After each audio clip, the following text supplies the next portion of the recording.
Baby, where the hell is my husband? What is taking him so long To find me. Oh, baby, he's across the road in the coffee shop. Oh my God, guys, I've met love of my life in coffee shop. Yeah. There were a lot going off in that coffee shop. I couldn't. Well, like an acid trip. There were just a lot going off. There were dogs, there were plants, and there were tattooed men. All my favourite thing. Harriet just looked at me and I knew. I'd already spotted him when I walked in. Yeah. It was just even the back of his head. Yeah, I thought, yeah. Harriet. Yeah. So what we've done is, you know, he is my future husband. He just doesn't know it yet. And what we've done is we've spied over his shoulder to see what his Instagram were, because he was flicking through his Instagram. And I followed him on Instagram. Harriet was Guys, like, this could be the start of something. You could be watching something unfold. And I'm trying to drink this tea as quickly as possible, so I have to go back over. Harriet was like, I'm trying to see what his Instagram is. So I just went over. I went, Got it. I'm not going to tell you all because you might ruin it for her. Exactly. Nobody follow him because he's my husband. Yes. You know what I mean? He's my husband. Like, he looks like a walking red flag, which I absolutely love. So if you were listening to this podcast and you were in house opposite my salon, with your beanie hat on, your beanie hat, your glasses, and you're full of your finger tattoos and yeah, and you were uploading a video onto YouTube, onto Instagram. God, we're going to get talking married. about you. We're going to get married. Yeah. Okay. Oh God. Right. This time last week I was crying. You know, things can turn around very quickly. Very quick. Very It's often quickly. here, isn't It is after that. Girl. Welcome right. back, Okay. though, guys. Welcome back. Welcome back. Please all say a prayer for me anyway. Because where is my husband? He's getting down with another. Yeah. And your grandma said, tell him what your grandma said. Your husband is gay. Have you seen the remix of that with Wendy Williams Your husband is coming. Iconic.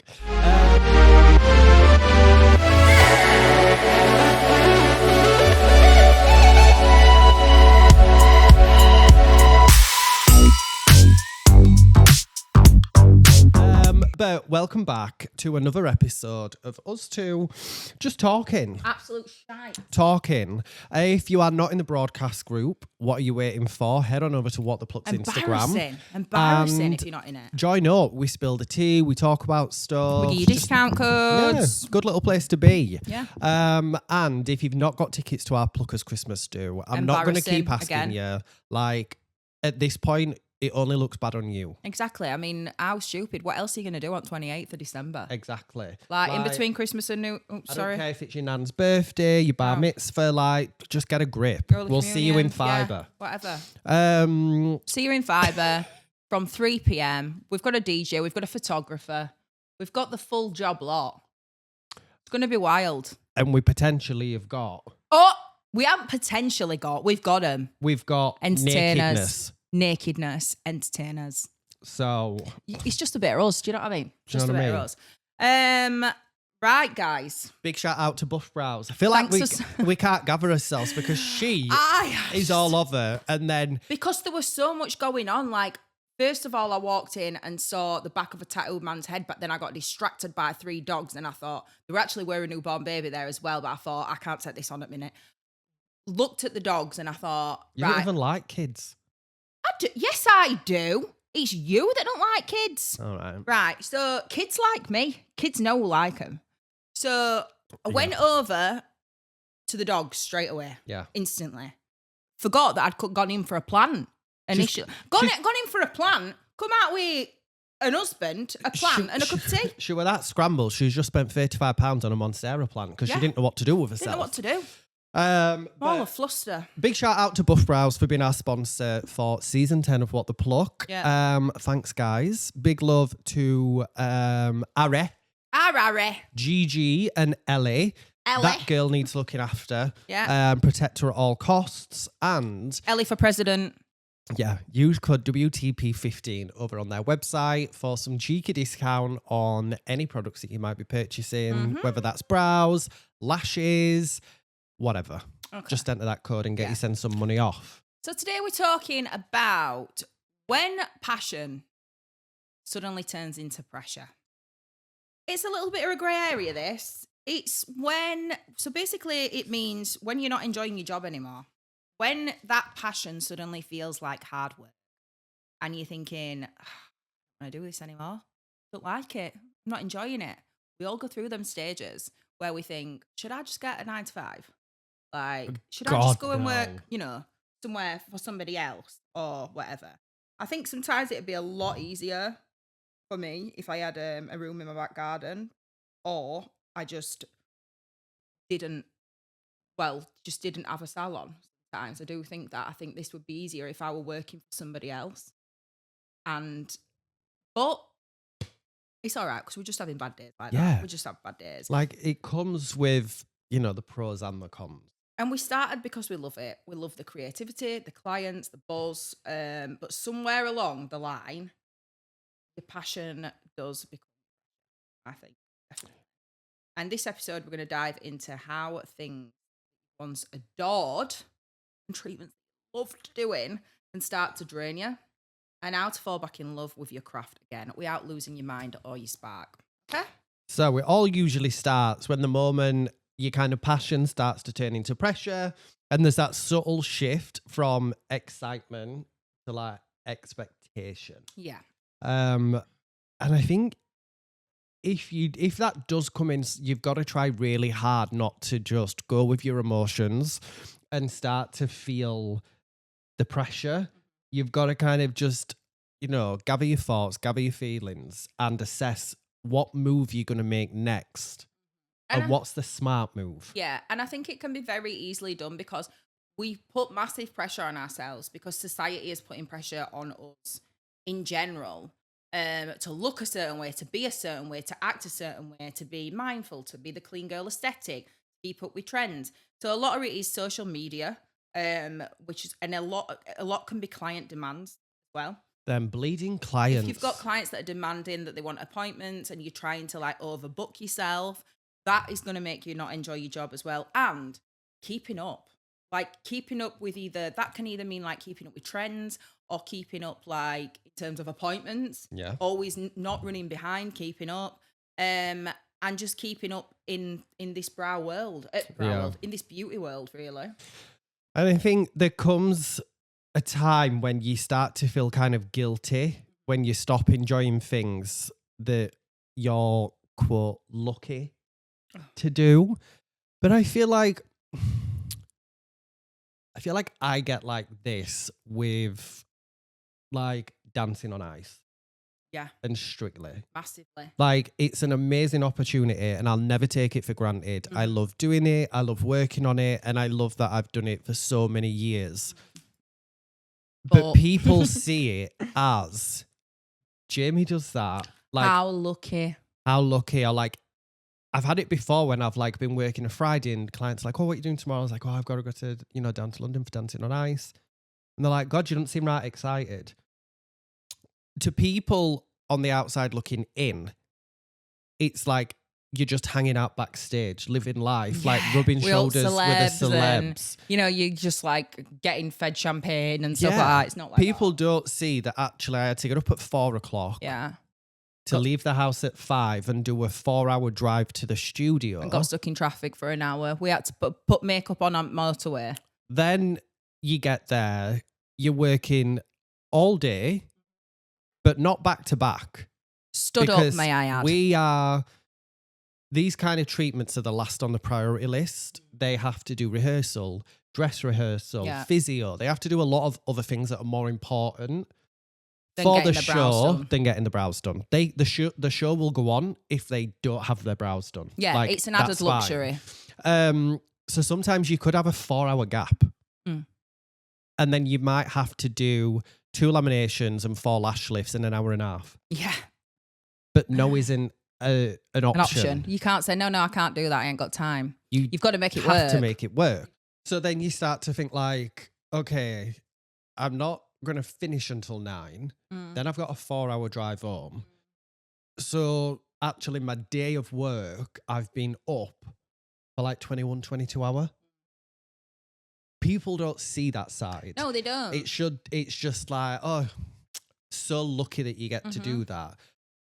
But it's not luck that I got it or that like you've worked on it or different stuff. Like we've worked hard to get it. Yeah. But it can be exhausting and draining.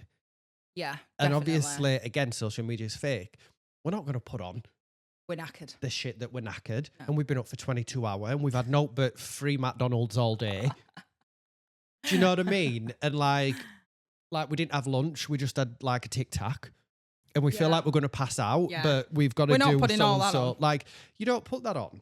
No. So there is bits of it that you start thinking, oh, is this worth it? Do I want to do this? Like, it's almost like when you get asked to do jobs like that as well, like you're extremely grateful and you're like, yeah, I can't wait to do it. But there is this tiny little part of you that's like, oh, God, this is going to be hard work, but it's going to be worth it, but it's going to be hard work. When did you first notice that you feel like your passion becomes a chore though? I had this when I worked at HD Browse and I worked there full time Monday to Friday. I did clients on a Wednesday night, a Thursday night till 9 and Saturdays. I remember this. And it just got to the point where I was like, why am I doing it? I don't need the money. I can pay my mortgage. Like I had a full-time wage. So what I was making was just to like pocket basically money, really. Spend on whatever shit I wanted. But then you're like, I don't really have a life. Yeah. Because Wednesday night, Thursday night I'm working. Friday I'm knackered. And then I'm like, oh, Saturday. Yeah. And then Saturday comes and goes. Sunday, I just don't want to do anything. No. So it's like, what am I living for? Wow. Do you know what I mean? Yeah. Like, what am I living for? Like, what's going on? So that's when, obviously, this was a couple of years ago and it started to, my exit started to kind of come together in my head. A seed were planted in your head to think, what am I doing this for? Yeah. And I think sometimes, you look at things and like, I got to this when I were teaching for HD Browse. I got to a point where I looked at it and I thought, I'm not enjoying this. I don't enjoy teaching this anymore. I am kind of like, and it were a choice. Like I'd already got a job outside of there. So it were a choice for me to come and teach and stuff like that. Like, so I was just thinking, I'm not really enjoying this anymore. And I think once you're not enjoying it, you need to look at once you're not enjoying work, because work is a massive part of your life. It takes up a lot of time. Yeah. And I think if you're not enjoying it, you've got to make a change somehow. You've either got to change careers or you've got to change your mindset or you've got to change how things are running, even your environment maybe. Yeah. Like even like your aesthetic or whatever, you need a change. You've got to do it because you spend so much time at work. It's like having a shit bed. Yeah. Do you know what I mean? Like I always invest in like a good bed, a good mat, like because that's where you spend a lot of your life. I always spend a lot of money on good duvet sets. Yeah. Yeah, duvet covers and that. Cause you've got it. It's an investment in yourself, and it's kind of like work. If it's not like these people that go to work and just hate their job. Oh, I just couldn't imagine Why do it? I know. I couldn't imagine going to work, dreading it when I walk in, hating every single minute that I'm there. Then keep watching the clock for 5 o'clock. Yeah. And then think, thank God, I'm out of here. Yeah. But like with the constant pressure to perform in our industry, I think social media definitely fuels that because every time you open that app or TikTok or whatever, there's always someone doing something new or something new, better or something fresh. And you can not start to feel like you've got to kind of, I've got to try keep up with this and not do the same, but I've got to push myself to be on that same level where I'm always doing fresh and new stuff. And it's just exhausting. It is. Because when you, like you say, when you open up and you feel like you've done a good job yourself and then you open up an app or whatever and you think, oh, look at that though. Yeah. That's amazing. I'm not going to be like that. But you can look at it 2 different ways. You can either look at it and be inspired by it. Yeah. Or you can look at it and compare and think, no, I'm not good enough. I'm not that good.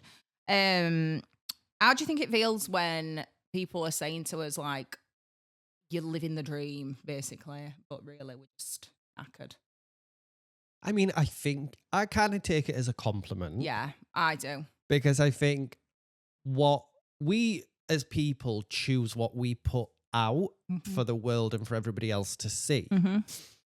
So we're obviously doing a good job, whether we feel like it or not, because people are from the outside are looking in and think, you're living dream, mate. Good for you. Oh, yeah. Look at them. Oh, they're doing really well and stuff like that. And I mean, I sometimes, I went so long ago actually that my mum bumped into a girl who knows me. And she'd said, you must be so proud of Harriet. She's doing so well, isn't she? And my mum told me, and I was like, oh, does it look like I'm doing really well? Like, because you don't realise. We're falling apart, you don't realise, you just think that you're just doing your life and you're just doing everything. And then from other people are looking like, oh my God, look at you.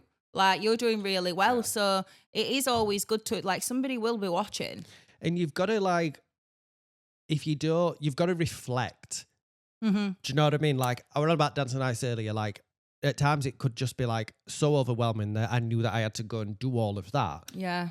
But then, like, on a Sunday when I'd sit down and it'd be on TV, I'd sit back a few times and I'd think, how mental is this? I'm watching this. I was there yesterday. Like, I work on that show. Yeah. And now I'm at home in Wakefield. Yeah.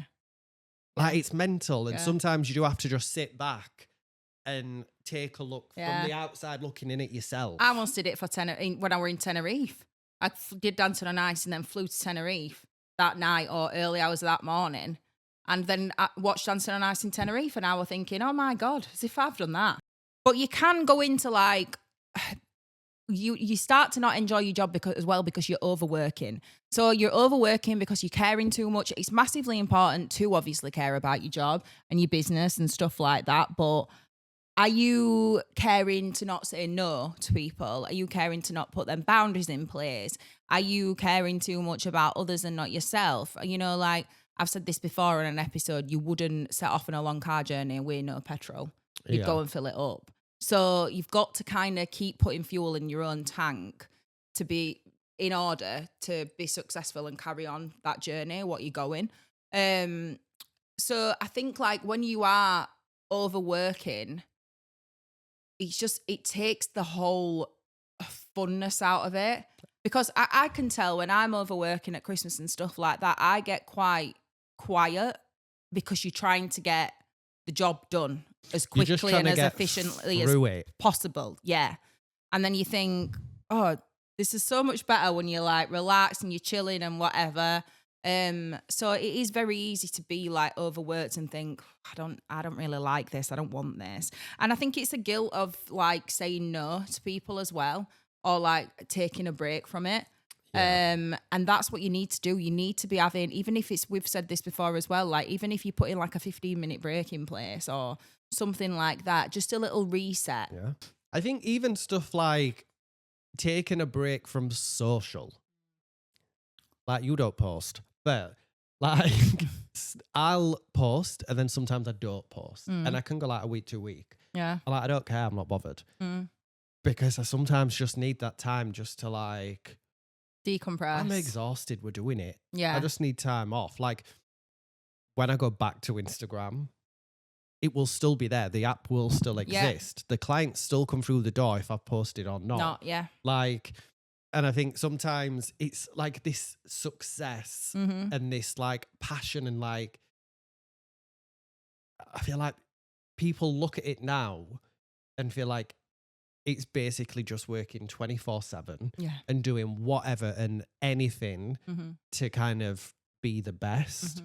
Like, what kind of life's that? I know. Because I know there's a lot of people, that'll say, don't ever switch off. True. You've always got, when you work for yourself, you've always got that at the front of your mind. But I think you would go slightly insane if you didn't switch off at some point in the day. You've got to. Yeah. So success sometimes in our industry looks like exhaustion disguised as achievement. Oh God, yeah.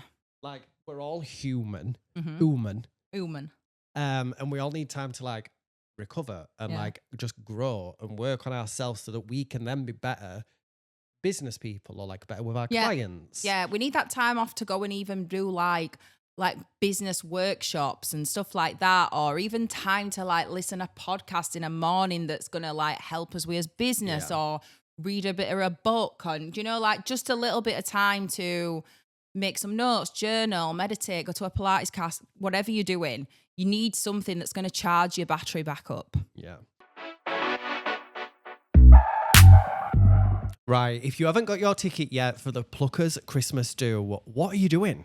We're officially in the festive countdown and 40% of tickets have already gone.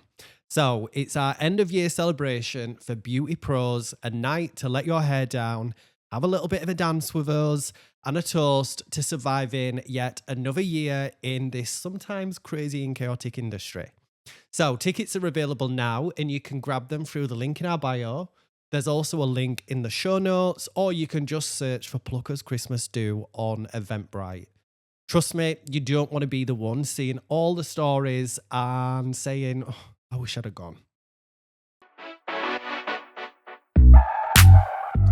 Buff Lashes is following in the footsteps of their famous Buff Brows with a whole range of brand new products that are coming autumn-winter 25-26. It is perfect for the professional lash artists to level up their lash game. The new products include teardrop lash shields, a Buff Lashes glue balm, compensators, and so much more. And if you head on over to their website, you can get a little cheeky discount if you enter the code WTP15 at checkout.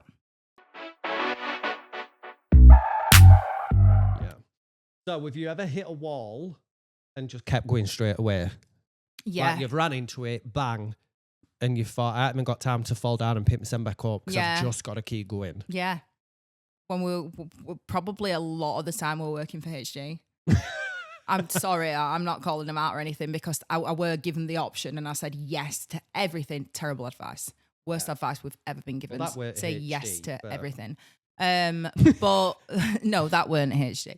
But we said yeah to everything, and I hit a wall. I had to drive to Dorset, which is 6 hours drive, go to an event for 2 hours, and then drive home, straight home. And that, I were hitting a wall. I were like, I can't do this. I can't do it. Yeah. And I think probably at MTV Awards that were hard. We were stood up for 17 hours. Yeah. We were hitting walls there. And I remember like trying to sneakily sit down and somebody were like, don't sit down, stand up. And I was like, oh, I don't want to. It were awful. We hit I just walls kept having then. lychee martinis from bar next to us. We just had to keep going. Yeah. We had to. There were no choice. And I think sometimes you get a bit like that with photo shoots as well. Because until you've got the shots, you've got to keep going. You've got to. Just comes this lull. Well, you just think. It's about 2 o'clock. Yeah. 1-2 o'clock, there just becomes this lull. The excitement's faded of a photo shoot. Nobody's hyped up anymore. No. Everybody's had a bit of dinner or they've grabbed snacks and that. Odd person scrolling on their phone. And there just is like silence in the studio where you're just a bit like, oh, God, horrible. So some burnout red flags. So I know I'm burnt out when I don't want to talk to clients. Yeah. Like I don't want to make small talk. Yeah. And it's really bad to say, but sometimes I think I'm just like, I don't care. I don't care to have small talk, which is really bad. But I'm just going to tell it and be honest. I don't care. Do you know what I mean? Like sometimes I'm not exhausted and knackered. Yeah, sometimes I think it.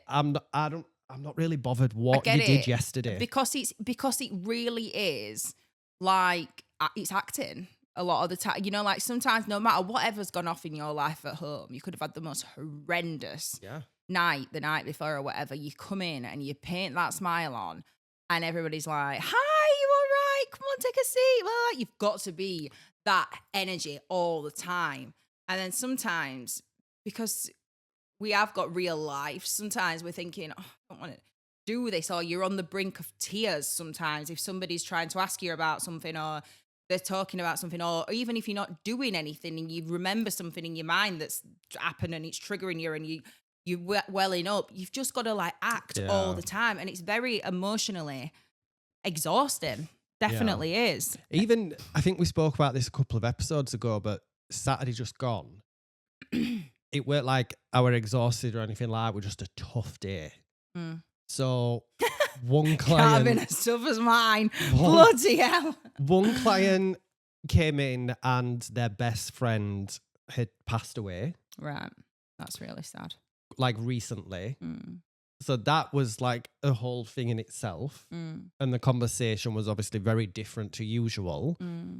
The next client comes in and I'm like, right, come on. So I was like, hi, you all right? She just looked at me and went, no, not really. And I went, oh, what's up? She went, I'll talk to you after because if I start, I'll not stop. So then, and it were a lash lift. Oh my God. So you're thinking all the way through what's happened. 40 minutes of just like, I don't really know what to say to you because I can see how upset you are. But I don't know why. And it don't feel right to be like, are you going out this weekend? Yeah, because you don't know. I don't know. Yeah, you don't know what's gone on. So then at the end, she told me that her mum suddenly passed away, like unexpected. God. So that was like heavy. And then the next client came in and I was like, are you okay? She said no. She did. She was like, oh my God, yeah, I'm going to Mexico tomorrow. Oh, thank God. Blah, blah, blah. And I sat down to start her treatment and I had to just say to her, I'm really sorry. I've just had my past 2 clients, it were just quite heavy. Yeah. So if I'm quiet, I'm just trying to like bring my sen back round. Yeah. Yeah. And like, obviously, like stuff like that don't have anything directly to do with you. But a lot of the time you're the ear that just listens for clients. Yeah. The things that you hear is absolutely crazy. And it does take an emotional weighs on you. We've said this before. Like when you get home, you think about it. Yeah. And like, you know, you think, God, I hope they're all right or whatever. And then it's crazy the things that you take home with you. You couldn't do your job well and be genuine if you weren't genuinely like care about them. To be genuine and to be your authentic self, you can't just be like, yeah, okay, whatever, bye. Like, it's not about the money. Yeah. It's some people, you are the only person that they've spoken to about some situations. Yep. I've had clients tell me stuff and then say, you're the only person that knows this. You usually know when they're pregnant first. Yeah. You usually know about cheats, divorces, affairs. Yeah, or if they're unhappy at home. You hear about it and, you know, in a way, I'm so honoured because I'm like, you're trusting me. There's something with all these secrets. Yeah. Like, and you're asking my advice and... Babe, I can't even sort my own life out, but you know, I am actually really good at getting advice. There's just don't about take it. A salon chair where people sit down and it's just like verbal diarrhea. It is. I'll tell you everything. Out. Everything. I'll tell you I killed 20 years ago. And I'll have to say that you were here at salon, won't I? Like, do you know, it's mental. Yeah, it is. It's absolutely crazy, the things that they tell you. But yeah, some stuff can be heavy. So what is, I think like we've gone completely off topic there, but burnout red flags. So I said like not feeling not feeling talkative. I think being in a bad mood before you even get to work. And not doing your routine in the morning. So I have like a routine in the morning and then sometimes if I'm feeling a burnout from work, I'll not do it. Yeah. Because I just think, no, I can't be arsed. I'm not. It's like a self-sabotage and then you feel shit for not doing it. Because you've not done it. Yeah. I'm like, no, I'm not going to gym. I'm tired. And then I think, but I would have felt more energy if I'd have gone to gym and I'd have felt better about going to work today. So I get like, it's a little bit like self-sabotage, isn't it? I think I'm like, another one is like DMs. I just ignore. Yeah. And I'll open. And you think, no, contact me. Ring salon. No, but it can be like the most basic question. And you'll not and then I go back off it and mark it as unread. I think I'll deal with that later. Because I just feel like I do not have the willpower inside to reply and say, oh, it's this product. Yeah. It's just going to tip me over edge. Yeah, I know what you mean. Burnout, do you think it's glamorized in this industry? Yeah. Like the booked and busy lie. Yeah, and I say at the end of every episode, say booked, busy and blessed. But in your own capacity, I think that people now are thinking they are glamorizing being busy because they're seeing it as being a boss bitch or whatever. You know, like we can still be a boss bitch and work part-time. Yeah. Do you know, like, and have 3 days off work or whatever. Everyone's fully booked looks different. So, yeah, everybody's fully booked looks different. And I do think it is being glamorized, yeah. Like, I think it's been glamorized to be like, no, I've got no time for anything else. Like, I'm just doing this and blah, blah, blah. So, yeah, I do think it is getting glamorized. So there's also, like, the pressures from people that'll make you just not enjoy your job. Client expectations, I think. They're expecting fast replies. They're expecting endless availability. They're expecting, probably unrealistic results as well. So I think the best thing for you to do, Fiona from Brow Game said this last week, 3 things: honest, genuine, and do the best job that you can. They're the 3 best things to do. Be honest with your client. If if it's not going to work, or if you've not got time, don't think, I could maybe squeeze me in there, and say to them, yeah, come, I'll squeeze you in there. And then they're waiting 15, 20 minutes and then they're pissed off. And this kind of goes into last week's episode, like about when we were talking about policies and having stuff in place. Yeah. Like if, like some of this stuff, like we were just saying there, we've only really got ourselves to blame. If our clients feel the need and feel like we should be replying super fast and have endless availability, that's probably because we set them up to think that in the beginning. And there is instant replies as well that you can get that will say, I'm probably busy. I've got an instant reply that will say, I'm probably busy with a client in salon. If I don't answer this within such and such a time, please call the salon. But my clients kind of know that if it's usually Maddie that's answering my messages, but if they don't get a reply, they'll just ring salon. Yeah. It's not a big thing. If they want you, they'll find you.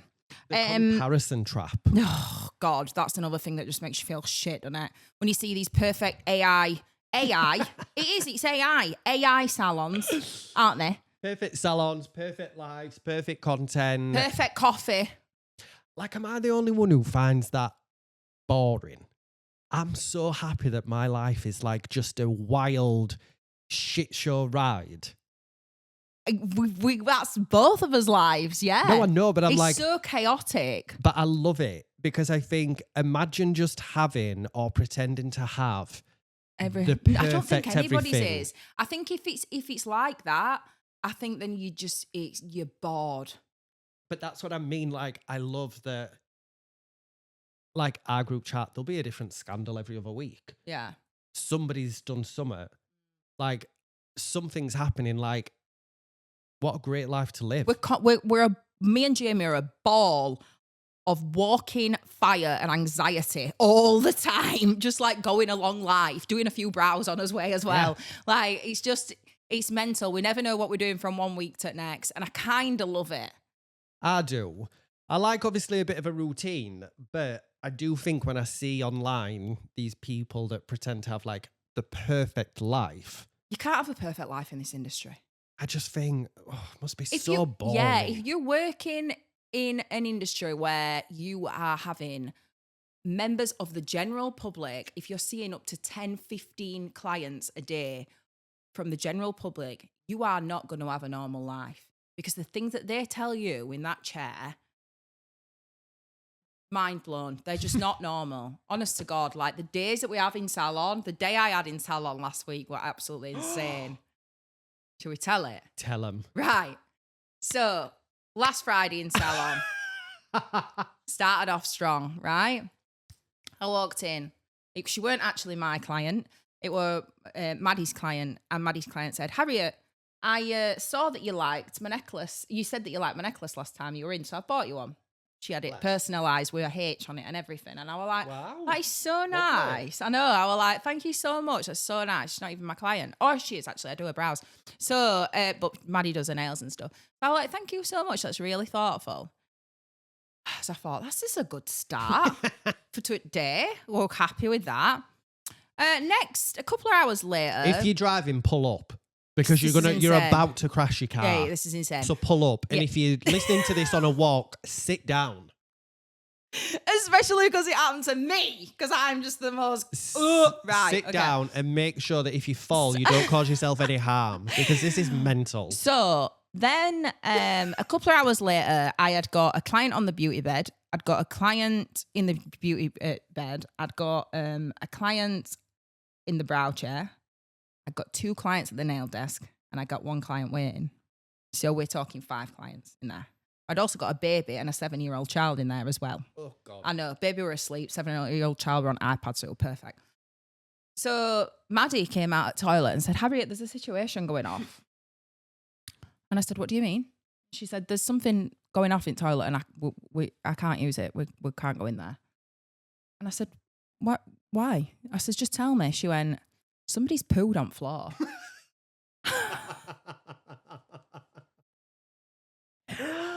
First of all, obviously, my thoughts went to the child because I thought, but he'd not moved. He'd literally not moved. He'd not been in the toilet. He were oblivious. He'd just got his head in his iPad. He did not move at all. And he'd only been in there 2 minutes. We'd only just come in. So I was like, what? And she was like, somebody's pooed on the floor. I said, nobody's pooed on the floor, Maddie. Someone has shit on the floor. She says, somebody has pooed on the floor. So I went, right, okay. So I just thought, I just carried on doing my LVL. So I just thought, I'll deal with this situation in a bit. So it ended up, thank God we've got the most lovely clients, right? It ended up with 2 women arguing over who were going to clean it up. No, I'll clean it up. I'll clean it up. Maddie, get me some gloves. I'll clean it up. Get some spray. I'll clean it up. No, honestly, I don't mind cleaning it up. So I was just like, what is going on? So I thought, I need to assess this situation.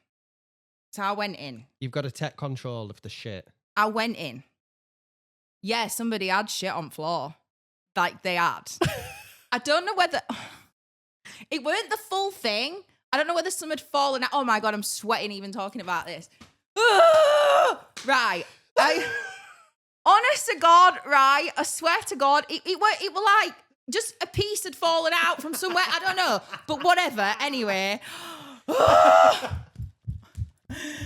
So one of my clients, so I put rubber gloves on because I thought, I'm going to have to clean this up. Like, I've got to. There's no other option. I've got to clean this shit up. So one of my clients, bless her, just said, she just put a pair of gloves on and I'm like, don't worry, Harriet, I'll get it. I've got kids. And she's a teacher. So she scooped this piece of poo up, put it in, and I've got these rubber gloves on with these wipes and spray. And as I'm doing that, as I'm doing that, my other client walks in. My next client walks in and goes, happy birthday!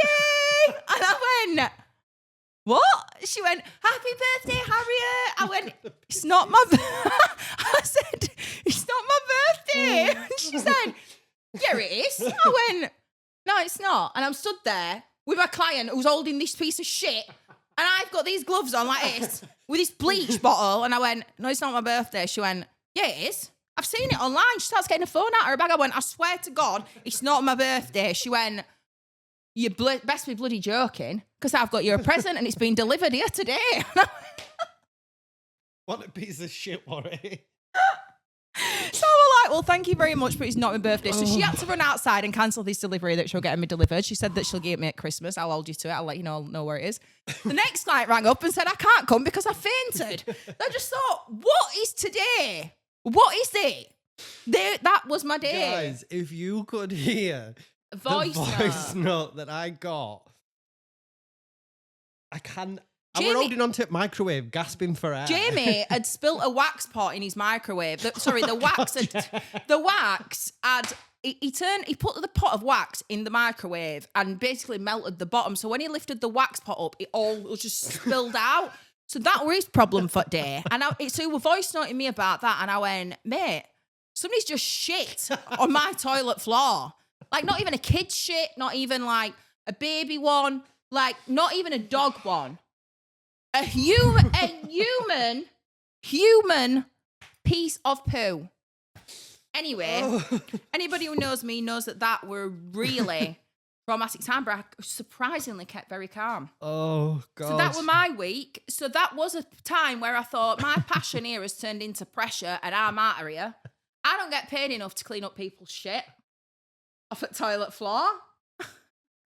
I solve shit brows, not shit bowels. Oh, my God. Hilarious. Horrendous. Hilarious. I literally listened to your voice note and I went to girls here. I went, you'll never guess what. They went, what? I went, someone shit on toilet floor at Harriet's salon. They were like, what? Yeah. Everybody who said it. Everybody were like, and then everybody were like, it weren't me. I'm like, I don't care who it was. I just want it gone. Like, I don't care. I'm not going to blame. We're not going to do any lie detectors. I just want it gone. Anyway. So, have you ever felt like you can't switch off because your business is your identity? Yes, I do feel like that. I feel like, example, we were out last night. We went out for Sunday dinner yesterday. Then we went out for drinks after. And instantly this girl came up to the table. We did ask her about her eyebrows, to be fair. But then it were talking all about, oh, do you do this and blah, blah, blah. And you can't switch off because then when we'd gone in this place as well and somebody'd recognised Jamie and we're like, oh, that's him who does brows. And you can't switch off.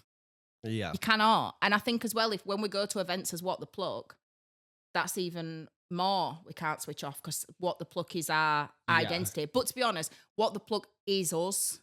It is us. I don't think this What the Pluck, what you're getting from me, I don't think that's necessarily me all the time in salon. Do you know what I mean? Yeah. Because obviously in some places I have to be more professional than others. But this is this What the Pluck that you're getting now, it's me and him. But when we do go to events and stuff, I think, do you ever feel like when we go to events, do you ever feel like we've got to be fun? Because everybody expects us to be. Yeah. I also find, so the Brow Awards, I find it really tiring. Yeah. Because you're saying hello to everybody and smiling all the time. Yeah. So in the hotel, obviously, when we're usually there for 2 days, you pass people in the hotel reception, in the lift, on the corridors, and we're both polite people anyway. But when we're there, we almost overcompensate and are extremely nice to everybody because I'm like, are they in the brow industry? Are they at the same event as us, or are they just somebody completely? Are they somebody that I should know as well? That's a big one. I sometimes think, are these somebody that we should know? For 2 days, you're smiling from ear to ear at everybody. You like, hi, you don't know what you can and can't talk to them about because you don't know. You don't want to say, "Who are you? What's your? Who are you here for?" Like, you don't want to say that because you feel like that you should already know. So I do think, and I do sometimes think, oh, I just can't. I just want to go and like, if we don't want to talk at this event, I don't want to. Yeah. Like, because I'm knackered, it's a Sunday, I don't want to talk. But we've got to amp it up and we've got to be like, right, we've been paid to be here, let's go, let's do it. Yeah. I feel like we obviously got it with What the Pluck, and then we said this a lot, like the Jamie Long back from like working at HD and stuff. I always thought of it as that. Like, that's the Jamie Long, and then like there's Jamie me. Do you feel like this is you on the podcast? Yeah. Well, a bit of both, a mixture of both. Like, brow-wise, I know that like, that's this person that I've not created because it is me to a degree. It's an alter ego though, isn't it? But it's kind of like an alter ego. Jamie Long is kind of like an alter ego. So I can kind of choose to put it on and not. Like at the Brow Awards, when like we're talking to everybody, we're like loud and blah, blah, blah. Like when we go out, I'm quite happily not speak to people who I don't know. Yeah. Do you know what in day-to-day life? We are very much, if we go out and we went out together, we would stay together all night. Yeah. We wouldn't be talking to random people. No. We probably would if they came and spoke to us. But us going out together and having our downtime from work is us together. Yeah. And we don't speak to anybody else because that's what we do for a living. But then if we went out as What the Pluck, we'd be the life and soul and talking to everybody. Yeah. So that's where it's kind of you have to work the room. Yeah. So you've got to find that balance, really. I think it's good to be able to turn it off, but it is hard, I think, when you're in this industry to try and like turn it off and think, I need to not be my brand tonight. Yeah. So, and just get that difference. How do you manage feeling watched online as a professional? It doesn't really bother me because I just do me, and I know that not everyone's gonna like it, and that's okay. If you don't like if you don't like it, it doesn't affect my life. I think I'm not gonna not do it because somebody somewhere might not like it. Like, I'm sure people look at the stuff I post all the time and are like, what the fuck is that? Don't matter. I think sometimes as well, I think once you've posted once and done something out of your comfort zone once and posted and gone on social once and done it, you automatically then just feel a bit better about yourself. We can revert back to like when we first recorded the pod. Like, it weren't them first episodes, they probably weren't us. They were us who we wanted you to think that we were. not think that we were, but we were very like cautious of what we said. And we weren't really, I feel like doing the pod has probably done masses for our like self-confidence and assuring ourselves that we are all right at what we're doing in this industry and other people accepting it.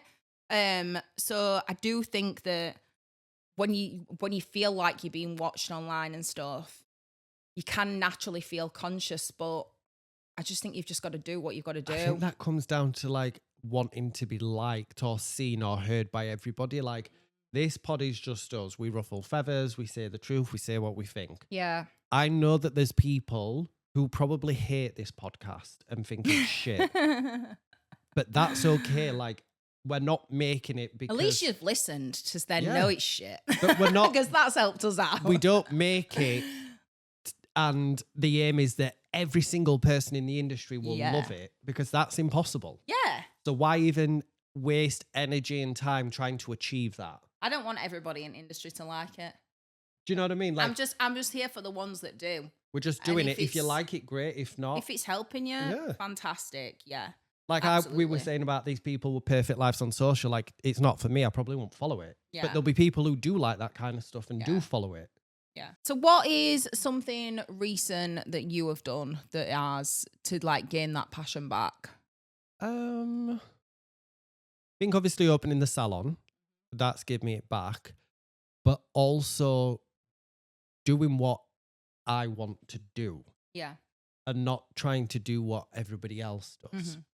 Do you know what I mean? Like, I don't feel the need to offer like lash extensions or and like, I'm happy doing what I'm doing. Yeah. And like, I'm choosing to do stuff that makes me happy. I think when you try to like copy this person or do similar to that person or that person offers this, so I need to offer that. Yeah. Like, that's when it just becomes a bit exhausting. So I just think doing what I want to do. Yeah. For me, it's been scrapping some treatments that I didn't enjoy doing. Yeah. Like, that's made me have passion more. Getting rid of treatments that I didn't enjoy doing, because it is a massive thing that you've got to enjoy what you're doing. Yeah. You don't want it to be like a chore. So things that I weren't enjoying and things that I would look at and think, I don't like that. I'm not really good at that. It's gone. Yeah. It's gone. And I think like salon owners, creatives, whether you're like a one-man band, whatever it is, if you're in this industry, to make your passion sustainable long-term, it starts with you. Yeah. It does. You've got to look after you in whatever way, shape or form that is that you enjoy. Because once you do that, that then has a knock-on effect. Work will become more enjoyable. You'll get that passion back. Yeah. We were on about it, about wash off the shit. I remember who said it. Who? So the girls with the tanning, CC Beauty, with the exfoliating. Yeah, it washes, because they were saying about tanning, you exfoliate when you tan, but it's also like washing off the day. Yeah. Yeah. What a bloody good episode. Well, that were it. Very long. I feel like we've gone off on several road trips. We have, and we probably did have a bit more notes to like say to you, but we just haven't got time. No. Who wants to listen to us for an hour? I know. Christ. I feel sorry for his editor, let alone anything else. Right, guys, that is us wrapped up filming for today. We will be back next week with another episode, and that will be episode 8. We're on the downward count to 100, Babby. We are. Yeah! So remember, stay booked, busy, and blessed, and protect that inner peace. Yeah. Bye. Hope nobody shits on your toilet floor.